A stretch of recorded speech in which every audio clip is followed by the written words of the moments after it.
Welcome to this webinar on maritime security awareness in Africa, elevating youth voices. My name is Assis Malaquias. I'm the Dean of the Africa Center for Strategic Studies here at the National Defense University, Washington, D.C.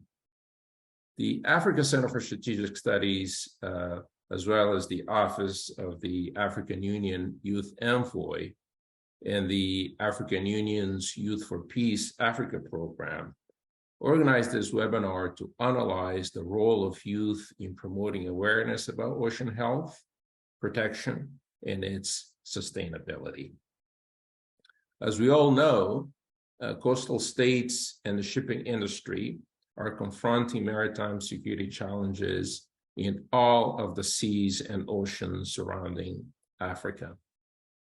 These pressing challenges include maritime domain awareness issues, piracy, armed robbery at sea, kidnapping of seafarers, illegal, unreported, and unregulated fishing, otherwise known as IUU fishing, and transnational organized crime, especially smuggling, as well as drug and human trafficking. We also know that insecurity in Africa's waters can exacerbate the causes of instability on land by disrupting local economies, driving localized unemployment, and increasing competition for diminishing resources. Young people are vital to addressing Africa's maritime security challenges that causes instability on land. The African Union's Africa Blue Economy Strategy, adopted back in 2019, makes youth inclusivity a crucial part of blue governance and institutional change. It highlights the need to address the marginalization of youth and empower young people in fisheries and aquaculture to derive economic growth. We have three overall program objectives for this morning. First is to expand understanding and share the practical experiences of youth engagement in maritime security in Africa.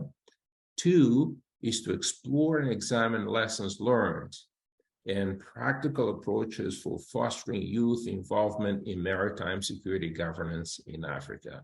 And the third objective is to outline how a maritime security governance approach can catalyze the transformative and sustained change needed to realize the youth peace and security agenda. We have three wonderful panelists to help us in this conversation today. The first is Stephanie Oserwa Shandorf. She has worked for the last 8 years as a researcher in the field of ocean governance and maritime security. During this period, she served as a panelist in the ad hoc experts group for the contribution and finalization of draft annexes to the Lomé Charter. And she also served as a co-author of Ghana's Maritime Legal and Institutional Review, prepared under the U.S. Ghana Security Governance Initiative. Stephanie has also contributed expertise to a number of other maritime security workshops and fora, including the G7++ Friends of the Gulf of Guinea plenaries held in both Berlin and Abidjan, and the 7th International Maritime Debris Conference in Busan, South Korea, where she chaired a technical session. Stephanie has an MSc in Defense and International Politics from the Ghana Armed Forces Command and Staff College, and is an alumnus of the Young Africa Leaders Program of the European Union University. We will have as a second panelist Dr. Ife Okafor-Yarwood.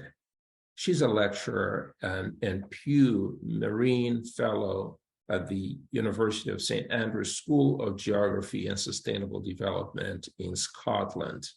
To date, her research has investigated various aspects of ocean sustainability, blue economy and governance, including the gendered nature of marine criminality, environmental justice, and the impacts of depleting marine resources on inequality, poverty, and insecurity. Her current research explores the socioeconomic impacts of fisheries closure in West Africa, examining its effects on communities, particularly women, and the integration of local ecological knowledge practices with state-sanctioned management interventions for more sustainable marine conservation measures. Dr. Okafor-Yarwood holds a PhD in leadership, security, and development, and an MA in conflict, security, and development from King's College, London. Mr. Tim Walker is a third panelist. Is the Maritime project leader and senior researcher at the Institute for Security Studies in Pretoria. He leads a project that aims to strengthen African maritime security institutions.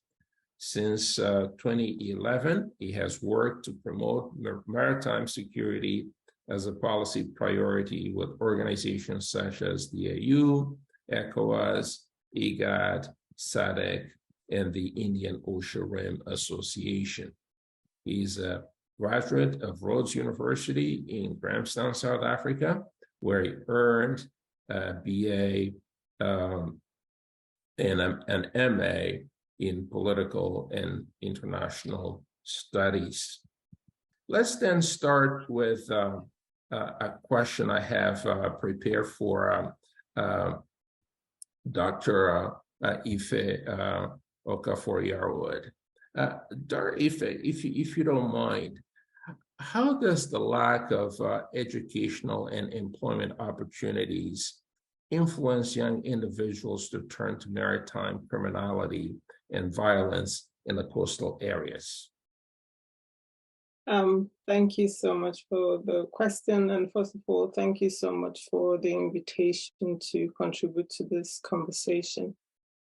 I think for us to be able to understand the link between perhaps education or lack of education and lack of employment in coastal communities, we have to also understand what the young people see as perceived opportunities in these places. So for instance, if we look at a country like Nigeria and a region like the Niger Delta area that is blessed with hydrocarbon resources in terms of oil exploitation and the opportunities that comes from that area. And then the level of deprivation also, whereby young people do not feel that the resources that is extracted from this region is beneficial to them or sort of contributes to their sustainable development. And so if you then put all these things together in relation to limited education, wherein people do not have the level of education that might allow them to move from job to job when opportunities are limited, it then increases potentially the animosity against the state in terms of, we have all these resources, but this is actually not contributing to our well-being. And these together can increase young people's susceptibility to engaging in criminality. And I've already given an example of the Niger Delta area. You can also see similar examples in Cabinda, where there is a secessionist movement. Again, the correlation is this richness and resources, but then the benefit doesn't seem to be replicated in the communities. If you also go to Casamance in Senegal, there seems to be a nexus between education and unemployment and the continuous agitation for secessionist movement, which is actually more or less young people are keeping alive, even though these are historical movements. But now and again, every other year, we hear that there's been some issues of violence. If you go to DRC in Central Africa, Mwanda specifically, where there's oil exploration, apart from what's been going on, and we talk about the link between extraction of cobalt, for instance. Another thing that we don't often hear about is this coastal community in Mwanda, DRC, where resources is being extracted, the environment is being polluted, and yet, in terms of the revenue accrued from these resources, the benefit doesn't seem to sort of be reflected in the community. So all these things together more or less makes young people potentially hopeless prey in the hands of criminal agents, especially given the fact that they live in the midst of plenty, but they do not have employment opportunities. And so it gives them that feel they need, coupled with limited education. I feel that these are just some of the examples of the relationship between lack of education and violence in coastal communities in relation to maritime criminality, or the susceptibility to engage in maritime criminality. Mm. Well, thank you very much, Ife. To you, Tim, let me ask you this. How could African leaders better engage the youth in the decision-making process that affect maritime security and safety in Africa? Thanks, Ashish, and thank you very much for asking me to join the panel today. I'm very delighted to be able to contribute some of the experiences I think we've been encountering, not just from national level, community level, but as you say, from almost a top-down perspective, because many of the interests and motivations and momentum comes from a bottom-up perspective, from the kind of grassroots perspective, but actually having or increasing empathy and the ability of leaders to listen and not to take for granted youth voices, either as a source of potential conflict in the future, but also to understand the inclusivity, or rather the benefits of inclusivity, is something which we're increasingly observing at the African Union itself. For instance, the Commission and the Peace and Security Council have a very good program which is running under Dr. Ruxako, which has 5, as you've mentioned, I think youth ambassadors and an AU Youth Envoy, which is playing a good role in raising awareness.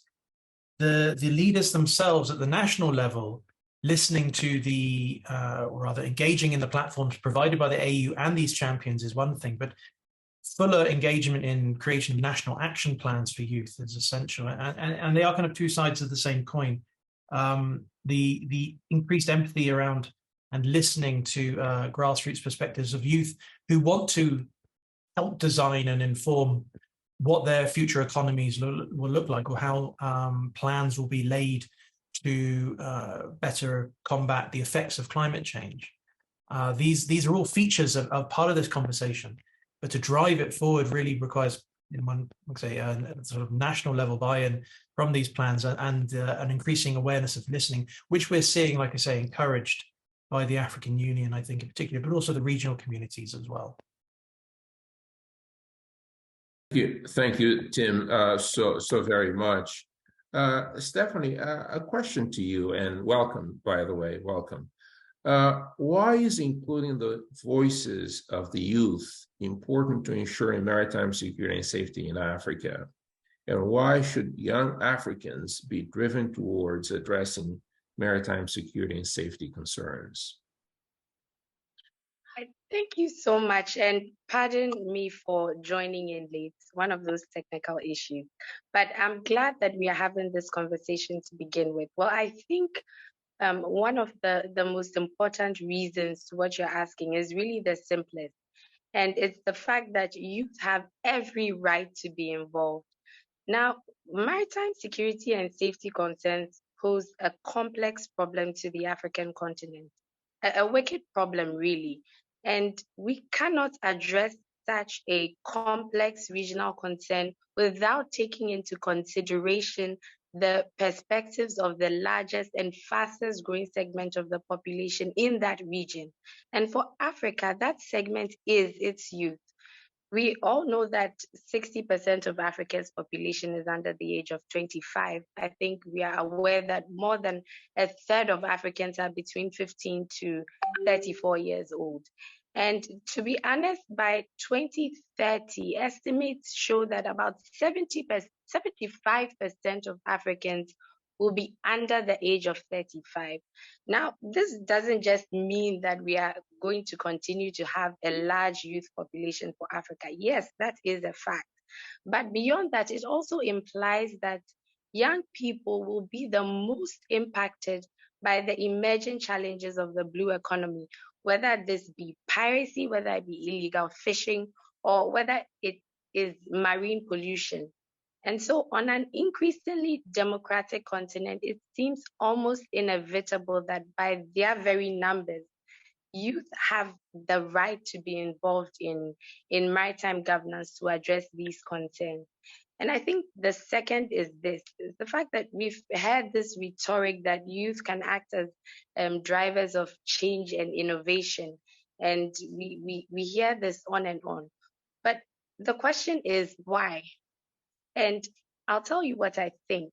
That this generation of youth is hardly burdened with the historical biases and entrenched paradigms that older generations might have.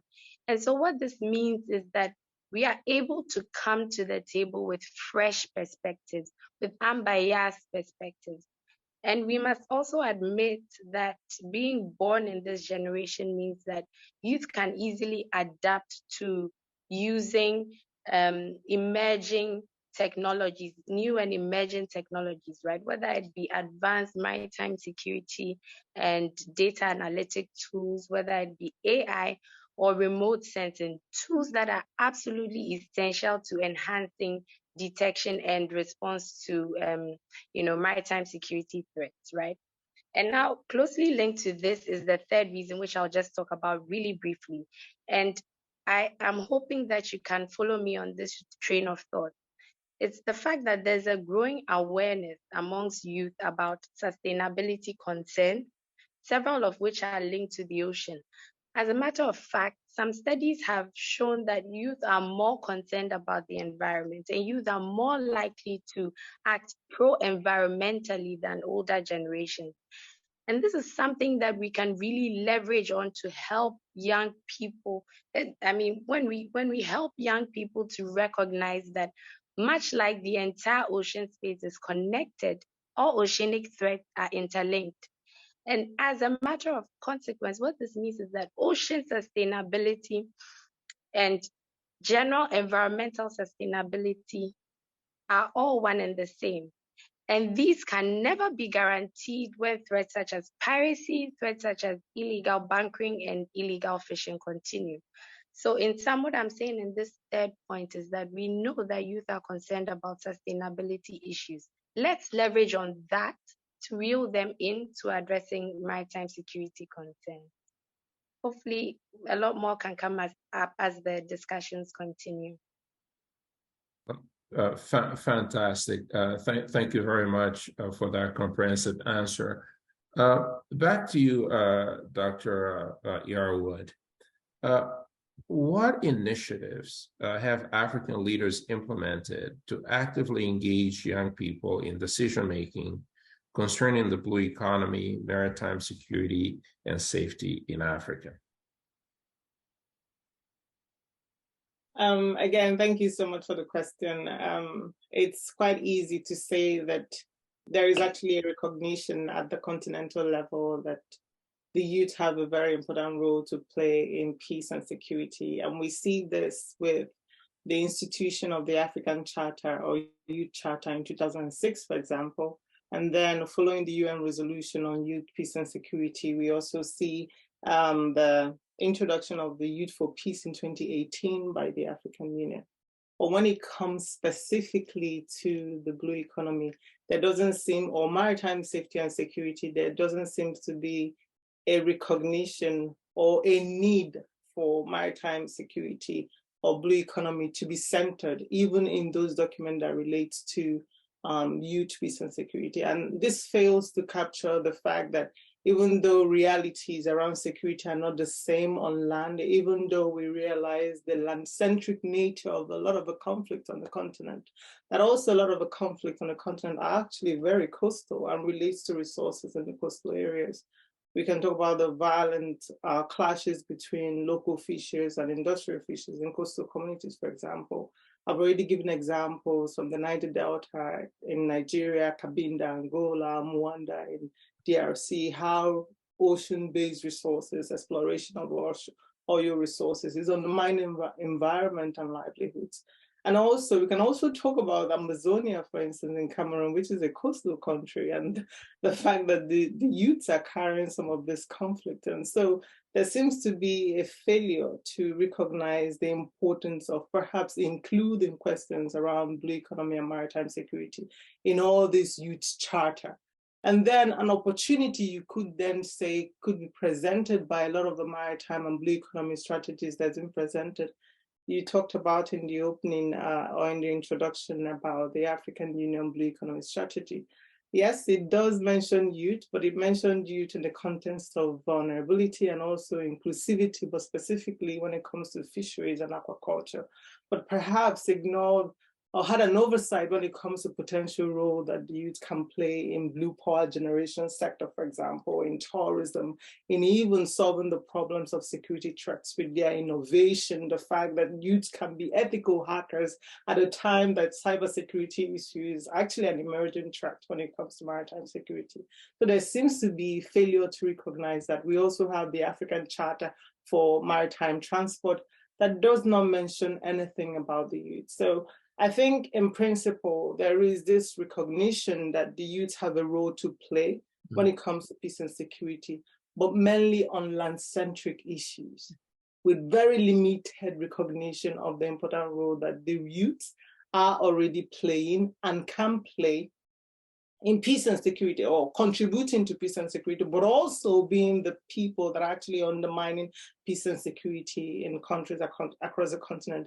However, all hope is not lost in that the fact that we already have youth in these spaces, the fact that we have at the continental level policies that recognize what role youths can play, it then means that there is an opportunity for these policies and the lessons that has been learned so far to be tailored to ensuring a more inclusive policy that recognizes the important and strategic role that youths can play in spearheading the blue economy and maritime safety and security across the continent.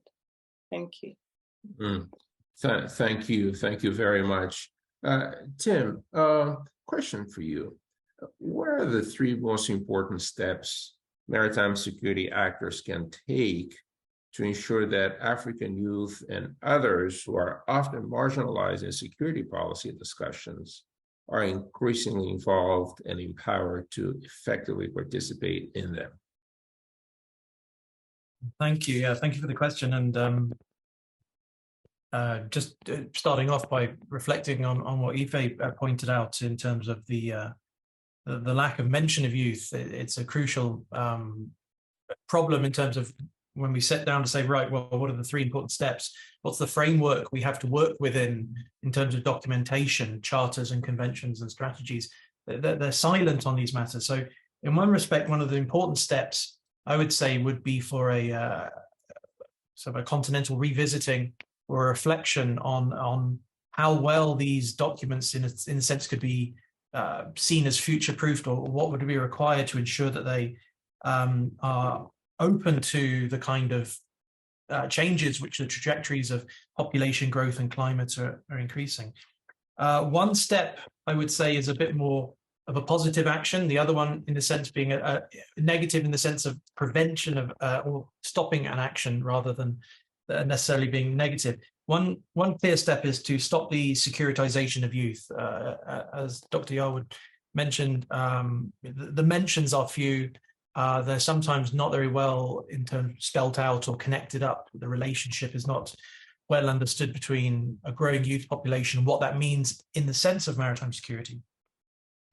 So the fact that the references can often be in terms of corruption or prevention of corruption or their susceptibility sometimes can play, I think, a role right from the start in terms of directing the conversation in a way which does not necessarily lead to the kind of, as you say, the steps which can result in inclusivity and a different policy set of options.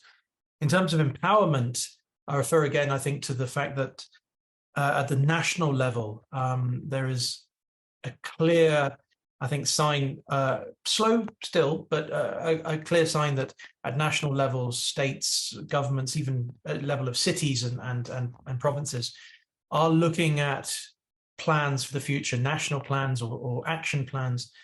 So to ensure that they have the trust and buy-in of youth to ensure that they have listened or there is an inclusivity for the role of empowering youth through entrepreneurship opportunities. I think the fact that there are several champions out there who are looking at creating economic opportunities which respond not just to the challenges of maybe sea level rises or climate change, not necessarily to make money out of them, but in sense of adapting to them and ensuring that that is a key part of not just their future but their peers as well.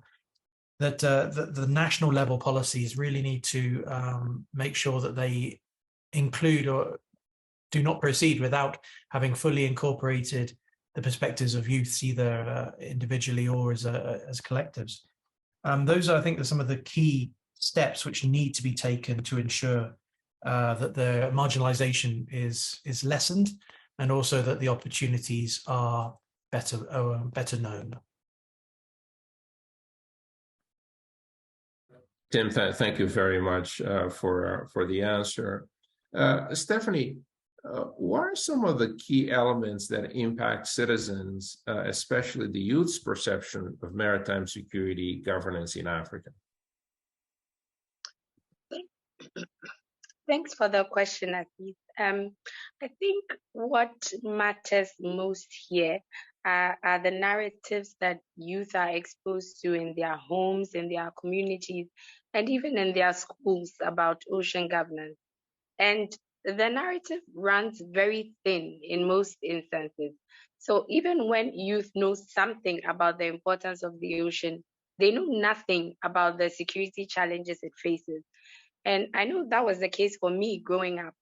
To be honest, I had no idea maritime insecurity was something to be concerned about. I mean, I had heard about piracy and armed robbery at sea for sure, but like most young people, everything I knew about that was from cinema, right? So pirates were, fun, hearty people, I was sure, and they probably only robbed vessels that had it coming. So why would anybody be concerned then about the problem of piracy? And this perception still holds true today. I mean, I asked my 3-year-old a few weeks ago what she would like to be when she grows up. And her response to me was, and I'm going to quote this verbatim with her action, she said, "I want to be a pirate, arr." And so she thought it would be a fun thing to do. And really, can you blame her? So, of course, these things shape youth perceptions. And for young persons in regions that are more deeply intertwined with maritime criminality, I'm speaking here, for instance, of youth in coastal communities that are severely affected by IUU, the situation may be different, right? Maritime governance for them may be a long-awaited lifeline. For young persons, perhaps in the Niger Delta creeks, who engage in maritime insurgency because they have witnessed firsthand the destruction of their marine environment, maritime governance is perceived as inadequate. So inadequate, really, that it is actually a hindrance to meting out more effective forms of justice. So we see here how personal experiences can shape perceptions of maritime security governance. So whether we are talking about personal experiences, whether we are talking about media and information dissemination, whether we are talking about cultural values and societal norms, whether we are even talking about political instability and the role it plays in shaping perceptions, I think this discussion really boils down to ocean literacy. Because ocean literacy can be a viable pathway to retool, and remold these perceptions that youth have accumulated over the years about, maritime security and maritime governance, what it is and why it is important to them. So it all really boils down to ocean trivia. Thank you very much, Stephanie. Let me come back to Dr. Yarwood and ask this question. How can capacity building programs and skill development initiatives offer alternative pathways for youths, reducing their susceptibility to engage in maritime criminality and violence, while also contributing to enhance maritime safety and security? Again, thank you so much for the question. I would say that capacity building initiatives that is followed by empowerment programs. So it's one thing, for instance, to train the youths or support the youths that have certain skills, to have more technical skills that might either make them more employable or that might provide them the opportunity to be entrepreneurs and solve problems in this, this time where there are so many issues, including the impact of climate change, that people across the world are innovating to find a solution to. It's one thing to train them, but it's also another thing to be able to provide an opportunity for them to use their skills. And so I would say one of the ways of building or enhancing capacities of the youths across coastal communities on the African continent, actually 38 coastal and small island nations on the continent, is to build peace.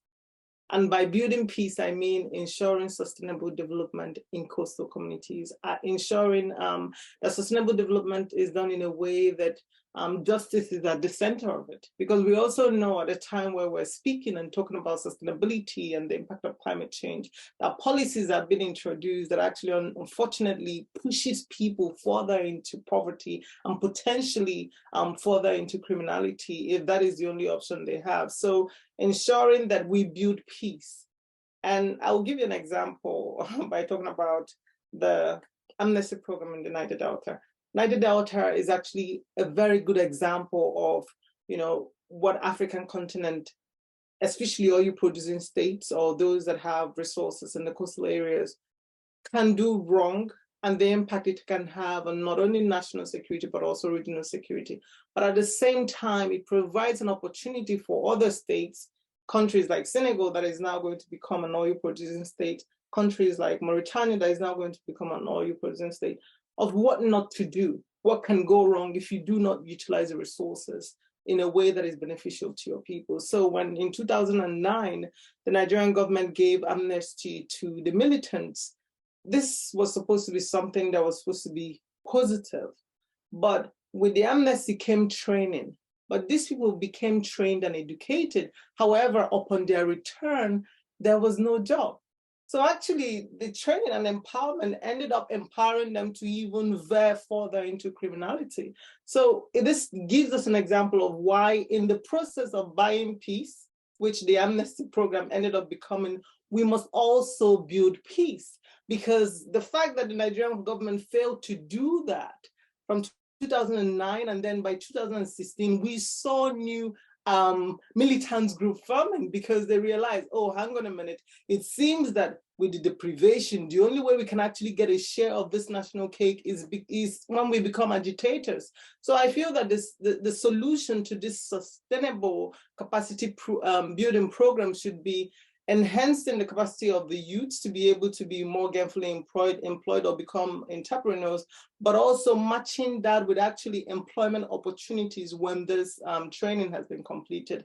In the time where so many youths on the continent are cyber aware and have some basic knowledge in cybersecurity, this knowledge could actually be utilized by training them further, and they could support with cybersecurity initiatives, because we see with what happened in South Africa in 2001, that in 2021, that cybersecurity threat is actually something that potentially could become a headache for the maritime sector. So these are just some examples of where skills can be tailored towards supporting youths to better utilize their skills, providing incentive for investment and innovation around this blue economy. There are so many opportunities around maritime transport, for example, the use of AI for data collection and monitoring what goes on, which is a deficiency in so many of the coastal states in terms of data collection and solving the threat of maritime security that we see today, but also contributing equitably to harnessing the potential of the blue economy, which the African Union calls the frontier for African development. And I feel that the youths are actually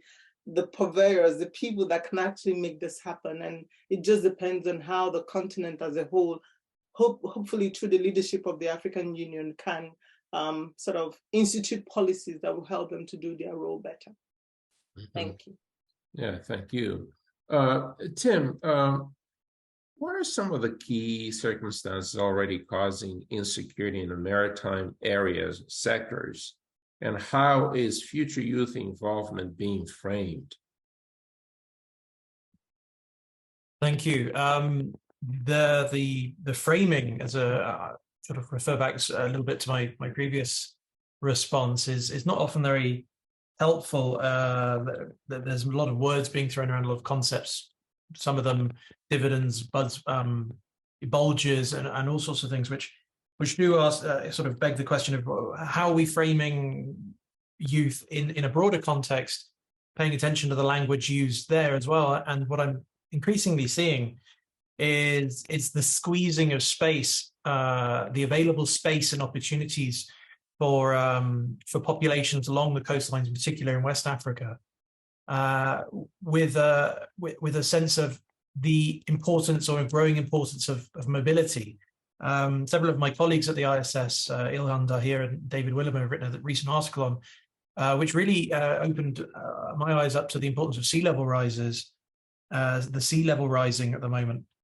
That's one of the key circumstances, which is not necessarily causing direct insecurity, but if we look at how the loss of territory in a state level, but also the loss of territory from which houses or businesses or ancestral grounds are being threatened, is a long-term perspective, which is, say, going to cause insecurity in a way which is not, I would think, necessarily being always prioritized, but it would be, I think, better prioritized by having a more inclusive dialogue or a series of dialogues which bring in those perspectives of people who will be living in those areas or who intend to live in those areas for the future. When I mentioned mobility as well, several other colleagues have been looking at of climate mobility, and as I mentioned, that the space available in a sense is shrinking along coastlines where there is a forecasted population increase. So therefore, to have a squeezing of physical space, as well as the squeezing of language down, or reduction of language down to discussions of youth in a very generalized way, but also in ways which are not necessarily looking at their by including them, providing solutions through their inclusion, is one of the, I think, the key circumstances. We often lament sea blindness, but the avenues do seem to be sometimes quite limited for education. And Stephanie made a really great point about ocean literacy. And it's not necessarily a case of better advocacy to youth to show what matters, but to actually already be engaging with people who are utilizing all sorts of media to share their experiences and their understandings of what it means to live on that point between the ocean and the sea, or to live in a space which is experiencing changes. And as I say, there's going to be millions and millions more people in those spaces in the future. And as a young continent already embracing this kind of technology, there are stories and people and champions and, dare I say it, influencers who are already engaged in that matter as well. So that's in a way quite an exciting set of voices we've been, in a sense, engaging with. But I think at the higher level and hearing them and seeing that reflected in policy, that's not quite there yet. So that's how I think one of the key circumstances. Thanks. Mm-hmm. Thank you very much, Tim. Stephanie, as we come to the end of this portion of the webinar, I wanted to get your perspectives on, how can capacity building programs and skill development initiatives offer alternative pathways. If you could build up on that a bit more, thank you. Yeah, thank you so much. Thank you so much, Aziz. I'm really glad that um, and looked into this issue of building technical capacity, because these are crucial aspects of empowerment. What I think is important, though, is to look at capacity building holistically, right? Because there are really two aspects of this when it comes to priming youth for the role they have to play in maritime security governance. One, of course, is, as we have already spoken of, trying to enhance their technical knowledge and capacity to address maritime security threats and maritime criminality. But another aspect of it that is, seldom contemplated is building in youth the understanding that they can make a difference. And for African youth, this is particularly important because we are, raised in a context where there are several things that pull us away from that ultimate end goal, things that make us feel inhibited in ourselves, in a sense, about our ability to actually effect change. And this is one of the most critical issues that we have to face in addressing governance challenges. And I want to put this in context, right? Because I think we can build technical capacity of youth as much as we can.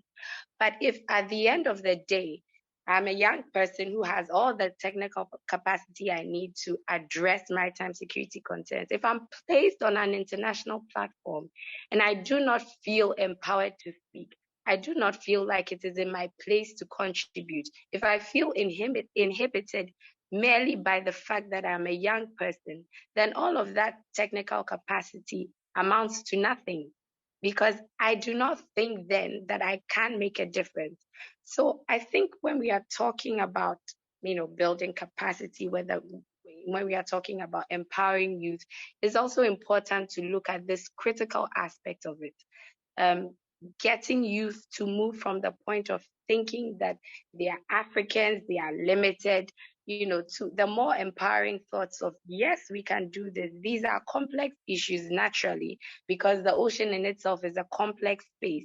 But we have what it takes to be able to address these issues. We have what it takes to be able to contribute meaningfully to discussion. So this is just one dimension I wanted to bring forward, because I think normally when we talk about capacity, this dimension of the discussion is lacking. It's important that youth know what they are capable of doing. Dr. Yarwood, back to you. You've done a tremendous amount of work on the link between IUU fishing and security and national security. How is the youth involved in IUU fishing, and how or why should the youth be concerned about IUU fishing?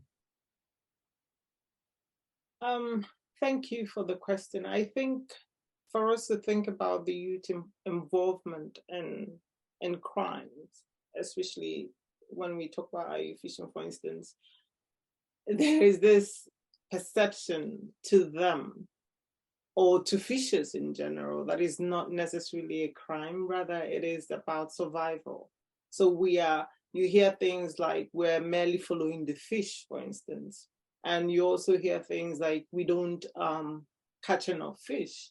And so we have to do whatever we can to ensure that we catch enough to support our families. So I think the main issue is how is our government, or how are the African continent as a whole taking this issue of depleting fisheries seriously? And we talk about fish a lot just because of the number of people on the continent that are employed in the fisheries sector. For instance, fish provides food security for over 200 million Africans. In Nigeria alone, more than 24 million people rely directly or indirectly on fisheries. Although statistics at the West African level says that 9 million people rely directly or indirectly on fisheries, which obviously also tells you that we have a problem generally when it comes to actually acknowledging and understanding the importance of the oceans, because we don't collect data.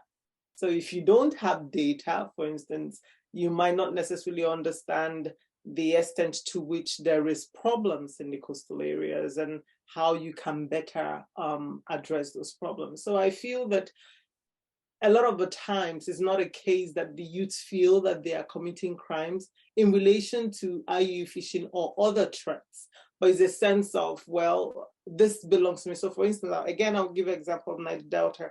In many communities, people that are engaged in illegal oil bunkering or oil theft do not actually see anything wrong in what they are doing. They think that this is their rights. These resources are here. It has not benefited them for so long. And therefore, I am merely taking a resource that belongs to me to be able to support my family.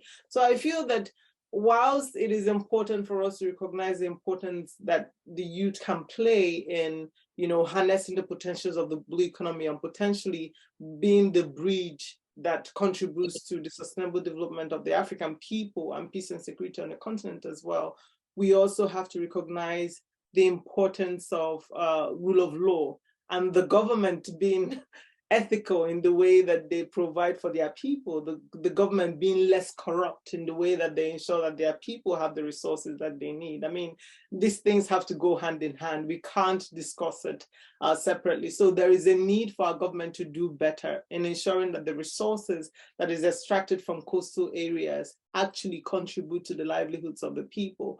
This can go a long way in ensuring that the youth who might be tempted to go into crime think about it, especially when there is improved rule of law. Because one, they know that if they are caught, they're going to be dealt with. And two, they also know that there are opportunities for them to make ends meet that does not necessarily involve going into criminality. And this is why I feel personally that this is a great opportunity for the continent to include the youth in the discussion around developing the blue economy, in the discussion around maritime safety and security, and also in the discussion around what can we do differently to ensure that the resources in coastal community, to ensure that the blue resources that we have on the continent actually contributes meaningfully to the lives of African youths and their families and potentially their future children, future generation. Thank you. Thank you very much. So we're talking about the blue economy. We're talking about the blue spaces. But what about those African countries that do not have direct access to the sea? I want to make sure that they are also, highlighted in this conversation. And this is a question for you, Tim. What about those countries? How can their perspectives be included? Thanks. It's interesting that a lot of young champions from but sometimes landlocked, I should say, but land-linked countries are already actually playing a role in several forums. The World Ocean Day Youth Advisory Council often contains several speakers from countries like Uganda, Zimbabwe, and other places around Africa. Sorry, the two I can remember in particular. Where the entrepreneurship that they're doing, the studies they're doing in terms of at university, it could be on oceans, it could be on fisheries, is finding interest in a global audience. Even if we go back a little bit from a historical perspective, the role which has been played by land-linked, geographically disadvantaged states, as well as they were referred to sometimes, in the creation of the law of the sea in terms of allocation of resources, the idea of concepts which are really fundamental, like the common heritage of humankind, have been championed by countries or people from land-linked countries. Africa, several of the Great Lakes, 3 or 4 countries share jurisdiction over some of those waters. And even if we're not able to discuss in terms of the law of the sea, because of the difference the zones created under the law of the sea do not include lakes per se, but the idea that countries, when confronted with potential development opportunities in lake areas, which could lead to maybe insecurity with their neighbors, for instance, prospecting for oil and gas in some lake areas, where jurisdiction and boundaries have not been yet determined or are not subject to a treaty, could be a source of insecurity, not in the sense of maybe clashes between the country's armed forces, but in how it plays out in other areas, between citizens, between fishing communities. We've seen that in several areas. So it's also going to be, I think, subject to a lot more pressure because, as I mentioned earlier, the number of people who are forced to move because of things like climate change or moving to areas where there are greater employment opportunities. Lake areas are one particular area, sources of food, water, transportation, and other opportunities as well. So those perspectives cannot be sort of discounted. Not that they are, and not that they have been over history, but finding that median between law of the sea discussions or discussions which are hinged on that framework of the law of the sea and new frameworks is going back, I think, to what Dr. Okofor-Yarwood was mentioning when she brought up the Youth Charter, and again back to the role of platforms like the African Union, platforms such as the regional economic communities, which need to be able to be a bridge between coastal communities and lake communities, sometimes within their own states, but also, I think, in a general region as well. We two good examples just to finish on. We talk about the Lake Chad Basin and the Great Lakes region when we're referring to matters which don't even have anything to do with lake issues. It could be on land issues or things which don't have a naval dimension. Nevertheless, our framing of the regions themselves are primarily because of their maritime or lake nature. So that's why I think a crucial aspect to consider going forward are those perspectives. Thanks. Thank you. We are coming to the end of this first part of the conversation, and I'm just about to hand over the mic, so to say, to my colleague, Dr. Joel Amebo. But before I do that, maybe one more question to you, Tim, concerning the existing frameworks that we already have on the continent, like the Yaoundé Code of Conduct, AIMS 2050. Those are there. They touch on the land-linked countries that you mentioned, but bringing it back to youth in maritime security, how are those frameworks addressing youth in maritime security? A quick answer, and I think drawing on what we've heard from my other panelists and then myself is not effectively and in no way sort of based on trajectories or research or analysis or even what youth are saying. Mentions are very few or limited, unfortunately. And for instance, the Yaoundé Code, I think all of us, or most of us here, either listening or involved in the panel and the setup, will be in some way looking at the Yaoundé Code of Conduct and the 10-year anniversary and trying to make sure that the reflections and whatever revisions go into it are based on bringing in these perspectives already. The Yaoundé Code as a document is in substance quite derived from the Djibouti Code of Conduct from 2009. It has a much better scope beyond piracy, but it still talked more to state duties and rights and interests rather than the populations and indeed transnational networks, which we can see as well. I think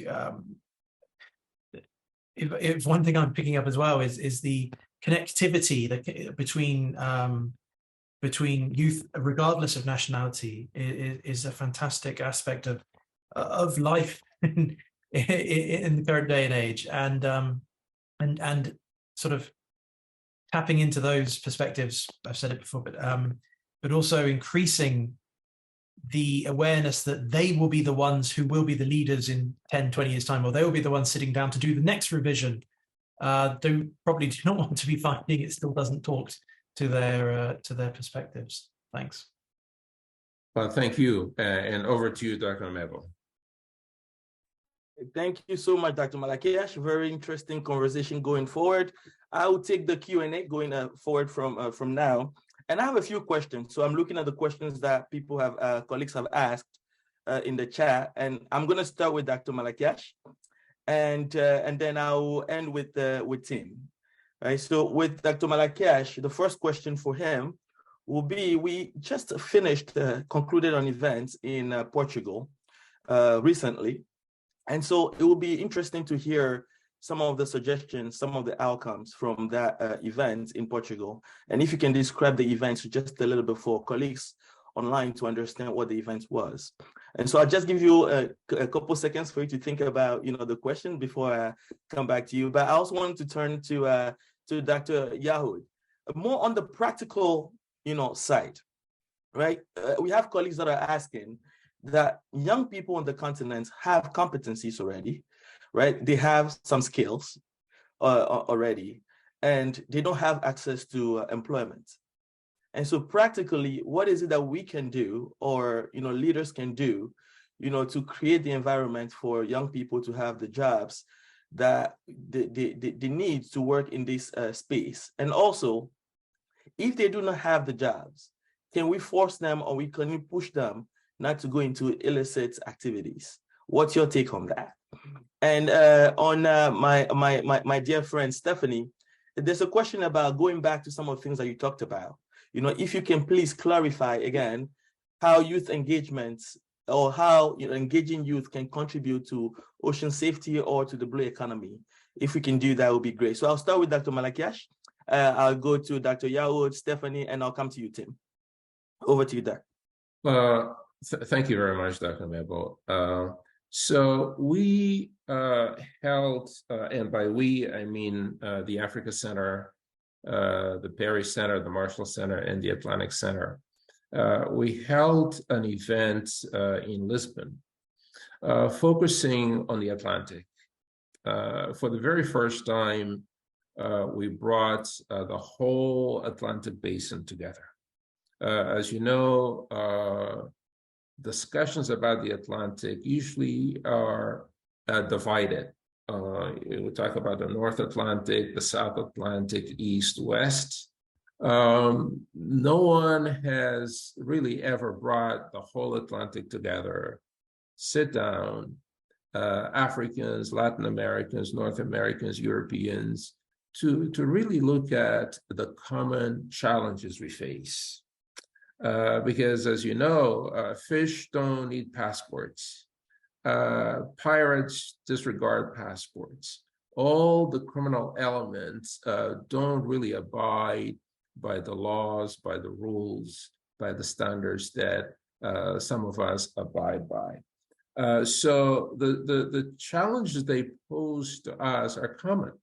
So we have to address them as a joint effort. So that's basically what we did in Portugal. Of course, we dealt with IU fishing, piracy, drug trafficking, human trafficking, and all sorts of other challenges that confront us.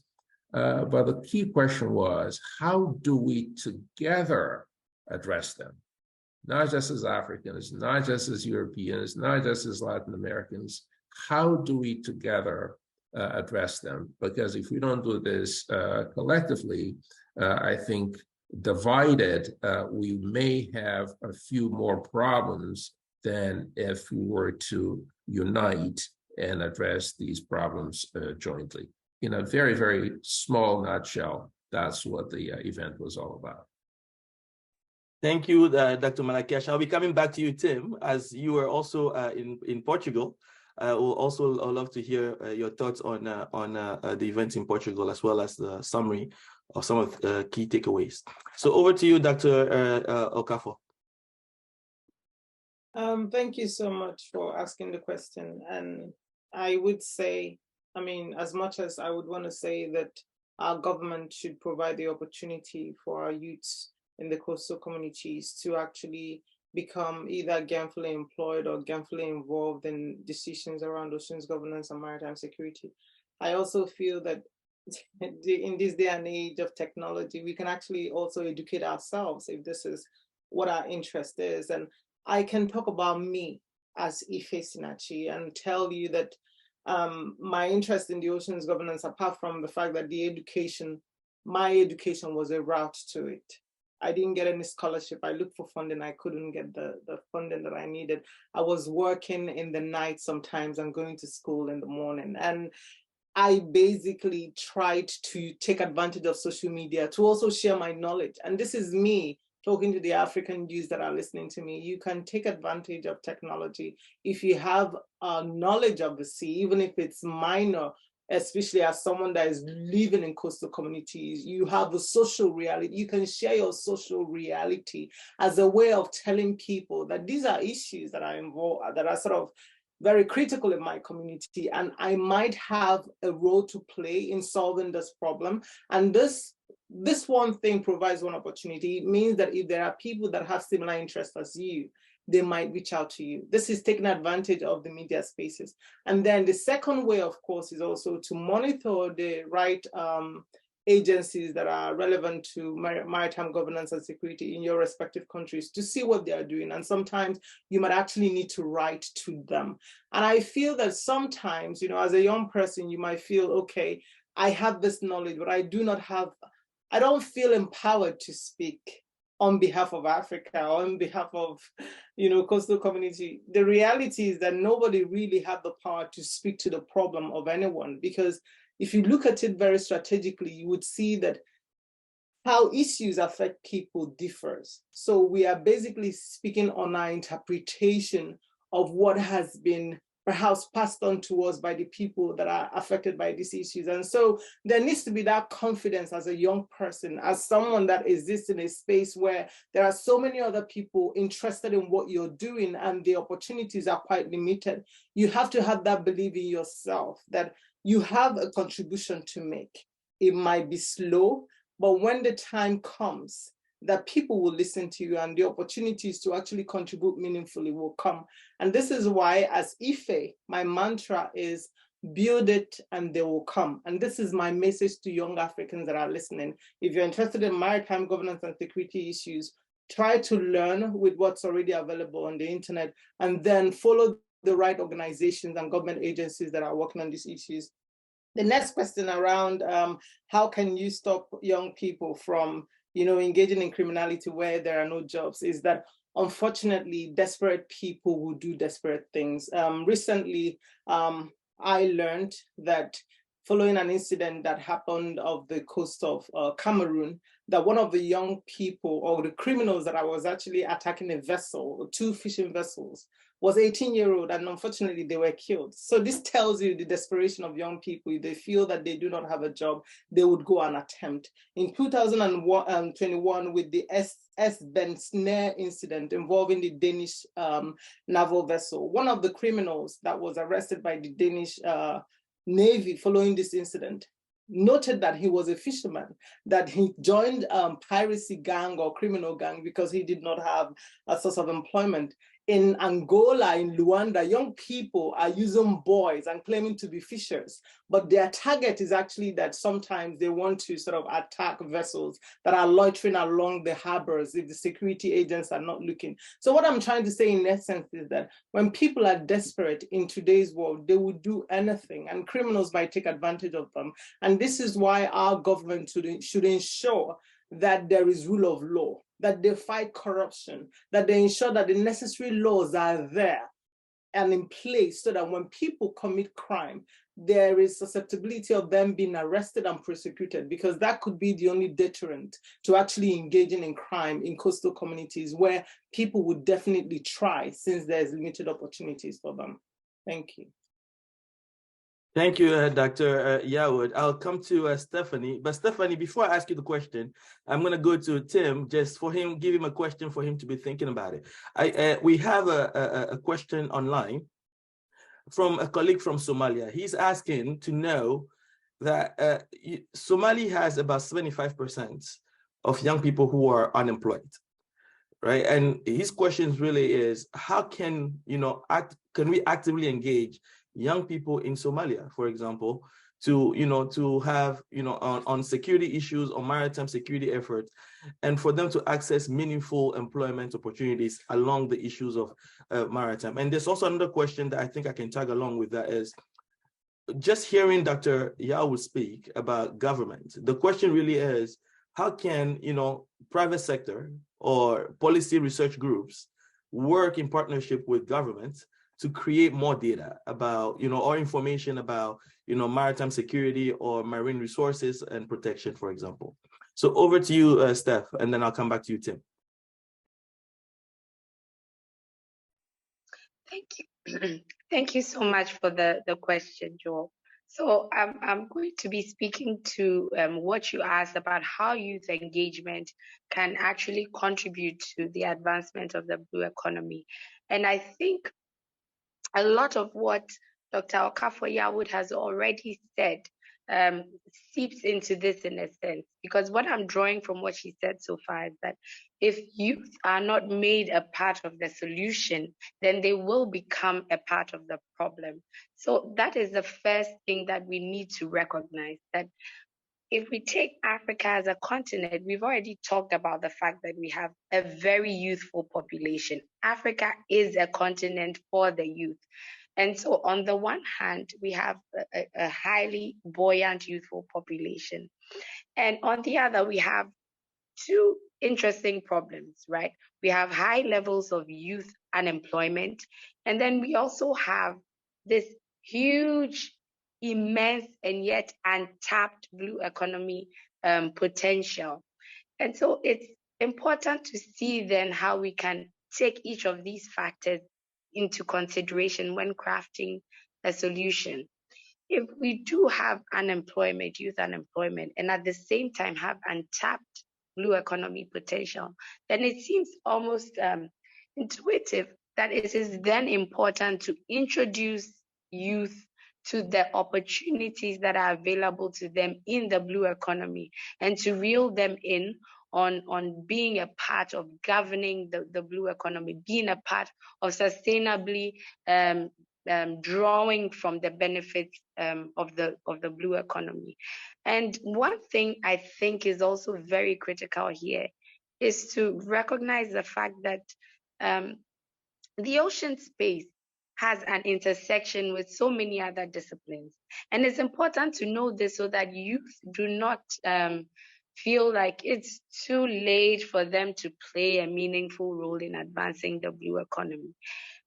This is something I keep saying, that no matter what field we find ourselves in, no matter what area of expertise we may be working with at the moment, there is a way that we can meaningfully link that to a love and a passion for the ocean and to addressing the problems that the ocean faces.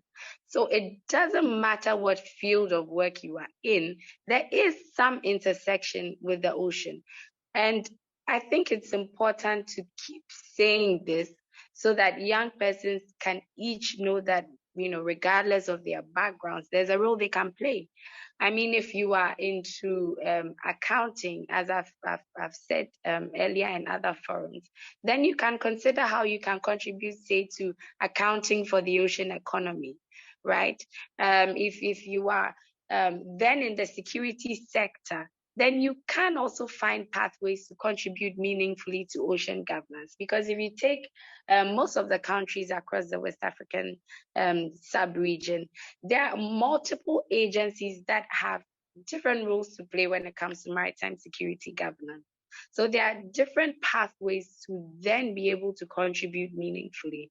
And this is one thing that we need to recognize if we want to take the African youth out of this vicious loop of unemployment, and then the dangers that unemployment itself has on maritime security, as we've witnessed in, for instance, the Niger Delta. Yeah. No, thank you, Stephanie. Tim, over to you. Thanks. It's one of those things when you hear 75% potential unemployment or prospects. It's a very scary idea to know that there are, to hear that there are so many people who are looking at a future in which so many of the factors that we've been discussing over the last hour, which play a part in this security discourse about unemployment, poverty, the lack of economic growth, are major factors. The way I approached answering that that question, or the way I'm going to take it forward, because I really appreciate you sharing and posing that question, was how, when you say how can they actively engage, to understand a bit more from Somali communities themselves. And I'm sure this information exists. Here I am down in South Africa, having not necessarily spoken to communities before I can answer this question, but to understand what is meaningful, gainful, fulfilling employment for communities, to understand that they actively then engage in these employment opportunities, to understand what would they consider that. I think a lot of ideas around the blue economy around the world are not necessarily kind of filtering down to a level where people can say, right, the kind of job I want to aim for in the future is maybe not involved in fishing, for instance. You know, people in fishing communities might want to do something else in the future, but still connected to the oceans. And maybe it's not also connected to things like, maybe not in Somalia, but tourism in places around where coastlines get developed. The kind of meaningful employment that they wish to have is a key thing I need to learn more about. And like I say, I'm certain that the people who can answer that have already got that information ready. It's a case of being able to access them and talk to them. And the reason I say all of that is it makes me think of, I think one of the underexplored aspects of understanding why Somali piracy declined. And I don't mean to connect the youth to piracy per se here, but to understand in particular, what was it that dissuaded many people in Somalia from looking at piracy, or if not wanting to become or join, but what made it less able to take root or sustain itself within communities? It's not just a case of patrols at sea or guards on ships. There must have been something quite fundamental societal, which meant that the ideas of this continuing did not fall on very fertile ground. And I think those two things are connected because fundamentally they are about how young people choose to act in the future. So even though I haven't really maybe necessarily answered the question per se by providing maybe some options or signposts for the future, I think it's a very fundamental research issue you've identified, and something which I think will have tremendous impact once we, you know, collectively us all here and the opportunities that the ACSS and others have provided to continue discussing this will be able to really inform policy. Thank you. No, thank you, Tim. I think I have one last question for all the panelists to answer. I'll give each of them about a minute or two minutes to answer this question before we conclude this part also of the webinar. This time around, I'm going to start with Stephanie. And I think it's just one question I'm going to ask everyone to just take a stab at as we conclude. The question really is about YPS in general, youth peace and security on one side, and then maritime security on the other side. And so in between that, you have, you know, young people or other colleagues that are working around both issues, right? Issues of YPS in general or maritime security. How can we bring those two together? In a sense, my question is, for those that are now working in the area of maritime security, what is your advice for them? And for those that are currently working maritime security, how can they, you know, educate their colleagues that are now working on maritime security, especially if we all agree that maritime security or maritime space in general, right, it's necessary for African development. So I'll start with Stephanie this time around. Thanks so much for the question, Joel. I think in looking at this question, you know, first, let's take it from the angle of the youth that are, you know, not necessarily involved in maritime, you know, security, but are more broadly involved in peace and security across the African continent. I think it's about first and foremost considering what it is that links the African continent. I know it's very easy to look at the African continent, you know, as a massive piece of land, and not to forget that it is indeed surrounded by an extensive maritime estate. It's crucial that we bring such young persons to the recognition of the fact that the ocean really is a primary connector, not just for the African continent in itself, but in terms of connecting the African continent to other continents across the globe. It's the ocean that does this for us as Africans. So it's first and foremost coming to this recognition of Africa as, a massive island, as Dr. Malakias has said earlier. Africa is an extensive island. And when we come to this recognition, then we can move from that to an understanding of the fact that really peace and security cannot be segmented from the maritime domain. And so I would advise those young individuals to begin to look at the intersection between the ocean space and other security concerns that are faced more broadly by the African continent. I have a piece I wrote once that talks about some of these intersections, because if you look at several of the conflicts that are erupting across the African continent, you'd realize one interesting trait, that several of these are resource-based conflicts.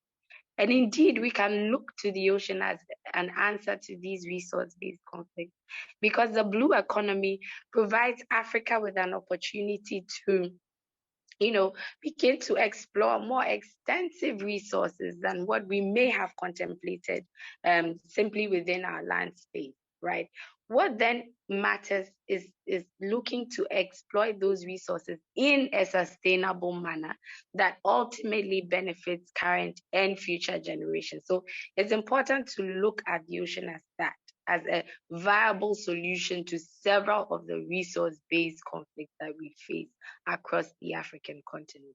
Now, for the young individuals already involved in, ocean governance and maritime security, it is also important for them to understand how they can, propagate this intricate connectivity between the land and the ocean. They, in a sense, should be ambassadors, because they are exposed to the unique challenges of the maritime domain. And they can then share the message across to other young persons within other parts of the security sector. We must make sure that we enhance dialogue between both fronts, right? So that they can come up with viable solutions that contemplate what goes on both at land and at sea. Thank you. Thank you. I'll go to Tim, and I'll come to Dr. Okafor. Thanks. The YPS agenda and the WPS agenda, the Women, Peace and Security agenda, are two things which I've only sort of tried to explore what maritime security efforts can learn from both of those initiatives in the last few years, thanks to the efforts of colleagues who have been working on that for a long time, and the kind of the lessons or the good practices from YPS and WPS do have a tremendous applicability in the maritime domain, because fundamentally we're looking at building resilient societies which have an inclusive basis of knowledge and inputs, which have created resilience, if it's in the sense of reversion into conflict, but also preventing the sources of conflict in the first place. And I find that language is used a lot in terms of climate change discussions as well. We talk resilience and adaptation, and therefore the kind of the way that the experts in both, I think, can bridge and help facilitate understanding in others, even if it's not, like I say, immediately apparent why it's not, a YPS agenda is not maybe taking place in the maritime domain, or the maritime set of circumstances is not immediately applicable or relevant to what is a very conflict or maybe election focused set of concerns. But nevertheless, the fundamental principles which are informing those processes need to be more and more involved in maritime discussions as well, and I can sense that is happening, and I think we all need to encourage, or rather continue consolidating that. Thanks.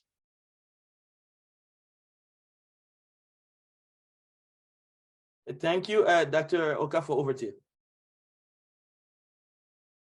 Thank you so much for, I guess, the final question, and all I can say is that at the continental level, there is a need for the AU to perhaps think about having an African Youth Envoy on maritime, on blue economy and maritime security. We're here today having this conversation because the ACSS came together with the African Youth Envoy on peace, youth, and security, right? So the fact that there are so much to talk about when it comes to the ocean, the fact that there is so much awareness that needs to be created, I mean, the opportunities from the African oceans is so untapped that I feel that if we have an African youth BE, a maritime security envoy, they would have a lot to do going around the 38 coastal states and small island nations, contributing to this awareness and drawing awareness and advising governments. And maybe when we have this at the continental level, it might trickle down to the national level for the government to actually understand the importance of the ocean. The reality remains, we talk about this a lot, but there seems to be, when it comes to resource extraction, when it comes to security, when it comes to awareness of what the key issues are, there seems to be, it's still very land-centric. You know, our government, our leaders are still very land-centric when it comes to those issues.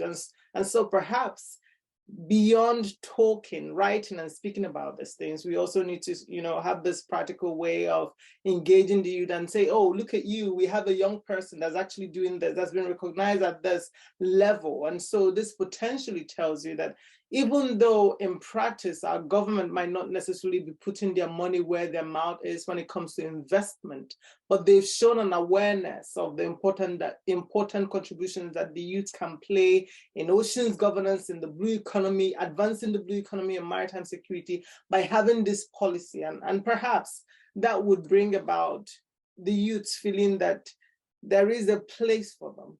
But I have to also go back to saying, reiterating what was said by, I think this is attributed to John F. Kennedy, ask not what your country can do for you, ask what you can do for your country. In this case, I'm talking to the youths, you know, the opportunities, unfortunately, is there, but maybe the finances is not necessarily there in terms of relying on our government. And therefore, we might need to think more strategically of taking advantage of the internet, of taking advantage of the innovation in the oceans economy, of taking advantage of the brains that we have and the fact that we live in these communities to start where we are. What can I do from this place, you know, where I am right now? What can I do? And from there, you'll be surprised at, you know, how things can change from taking advantage of where you are and the contributions you can make. And so this is me employing on African youth to say that, you know, there might be limitations. Our governments are absolutely not doing what they should in certain areas, but you have a role, and that role needs to start from today, you know, thinking about it and acting towards using the opportunities that you have where you are to make a change. Thank you so much. No, thank you. Thank you so much. Let me see if Dr. Malakesh would like to say a few words also on this particular question before we conclude. Dr. Melbourne, nothing really much to add, except that to say that it's all about shaping one's strategic environment. You know, Africa, as we know, is surrounded by water, so you cannot ignore that aspect in really defining your strategic environment. So all youth, in fact, all Africans need to understand that importance. That's point number one. Point number two is, you know, if we look at the future, the youth are the future for the continent. If we look at the future, the youth will have to master that environment.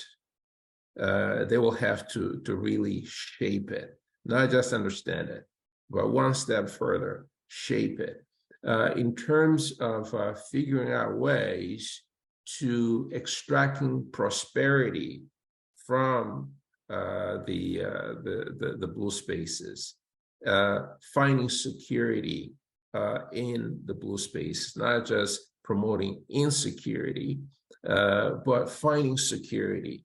So we're really talking about trade. We're really talking about renewable energies. We're really talking about industry.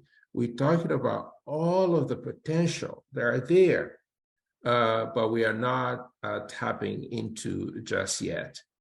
So there's great potential. And again, the future will be driven by the youth. The youth need to understand the importance, the strategic importance of the oceans. Over to you. Thank you.